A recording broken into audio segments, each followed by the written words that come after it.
Shalom, shalom tout peuple Guadeloupe. Frère Ruben, c'est Frère Ruben, c'est frère Marc. Pendant tout ce bloc-là, ça vous base de différents avertissements sur un plan biblique, prophétique. On a besoin qu'un idée temps de détresse qui cavine. On a besoin qu'un idée temps d'angoisse qui cavine. On a besoin qu'un idée temps de pénurie qui cavine. On est avec le nouvel ordre mondial, le grand reset, la grande initialisation, la marque de la bête. Ok, du livre de Révélation, chapitre 13, verset 16 de vos Bibles. Pas attendre que ce soit pas accès à compte en banque à Zot pour connecter avec papa là. Pas attendre que vous voulez épargne à Zot pour connecter avec papa là. Pas attendre que les militaires vous payez avec checkpoint pour connecter avec papa là. Pas attendre que vous voulez terrain à l'épargne à Zot, retraite à l'épargne à Zot pour connecter avec papa là. Pas attendre que les tremblements de terre, tsunami, une partie de la Guadeloupe sous les eaux pour connecter avec papa là. C'est maintenant que nous devons changer de comportement. Maintenant que nous devons revenir au Dieu vivant et servir le Dieu de Moïse, le Dieu des 10 commandements, le Dieu de Jésus-Christ de Nazareth, le Dieu des prophètes Élie et Élisée, Guadeloupéen, Guadeloupéen. So, encore une fois cette année, nous nous apprêtons et nous continuons à célébrer la Saint-Valentin, une fête ancrée dans la Rome antique qui a été pervertie encore plus. Pourquoi? Parce qu'ils ont essayé de la connecter à l'Église, alors que cette fête-là n'a rien à voir avec le Dieu des 10 commandements, le Dieu de Noé, le Dieu de Zacharie, le Dieu de Jonas. Ok, so il est important de rappeler un fait historique concernant cette célébration de la Saint-Valentin qui va emmener beaucoup à se détourner de leur chasteté, de leur virginité et d'avoir des relations hors mariage. Et d'avoir des relations hors mariage durant cette période-là, se laissant aller, parce qu'il y a qu'à sentir frikina, c'est-à-dire, oui, le plaisir de la chair, qui est multiplié à travers également cette célébration du carnaval en l'honneur du Dieu Vaval. Donc, ça fait 2 dieux qui sont célébrés au lieu du Dieu d'Abraham, d'Isaac et de Jacob dans les derniers temps. Et donc, il est important de rappeler l'histoire de la Saint-Valentin pour comprendre qu'elle n'a rien à voir avec les ambassadeurs de Jésus-Christ de Nazareth et que nous n'avons pas à célébrer ce genre de fête. So, oui. La fête de la Saint-Valentin, célébrée le 14 février, a des origines qui remontent à l'Antiquité romaine. Ok, donc quelle est l'origine de la Saint-Valentin? À cette époque, cette date coïncidait avec la Lupercale, une fête païenne dédiée à la fertilité et à la purification. La Lupercale se déroulait entre le 13 et le 15 février et était consacrée au dieu Lupercus. Et était consacrée à quel dieu? La fête de la Saint-Valentin consacrée à quel dieu? Était consacrée au dieu Lupercus. Ok, pourtant il est dit dans les 10 commandements, tu n'auras pas d'autre dieu devant ma face.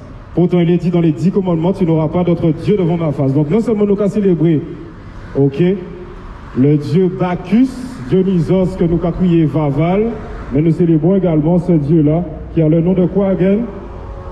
Était consacré au Dieu Lupercus. Lupercus, oui. Ces festivités comprenaient des rites de fertilité. Des rites de fertilité. Qui impliquaient des sacrifices d'animaux. Bien sûr, comme toutes les célébrations païennes, quand ils sacrifient derrière ça.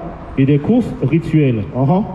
Transition vers une fête chrétienne. Ok, donc, sachant que c'était 100% et purement païen, reconnu comme tel la Saint-Valentin, en l'honneur du dieu Lupercus, ok, quand ils fait, eh bien, ils font une version chrétienne, attachée à quoi? La grande prostituée, c'est-à-dire l'église catholique romaine apostolique qui a tout perverti, right?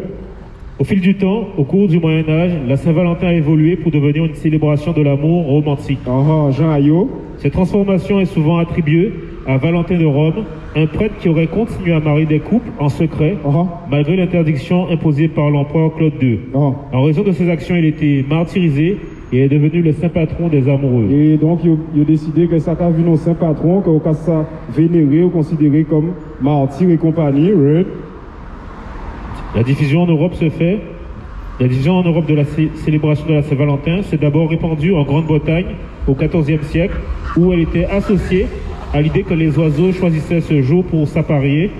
Cela a conduit à une tradition d'échange de mots doux et de cadeaux. Donc cela a conduit à une tradition, à pas toute tradition pour que nous suivions Guadeloupéens, Guadeloupéennes, et à pas tout vêtement que nous également vendre en magasin pour que nous porter. L'Éternel nous appelle à la pudeur, à couvrir nos formes et nos rondeurs. Et ça aussi, c'est un rappel que nous avons fait de temps en temps là, il a le cas dans street là, right?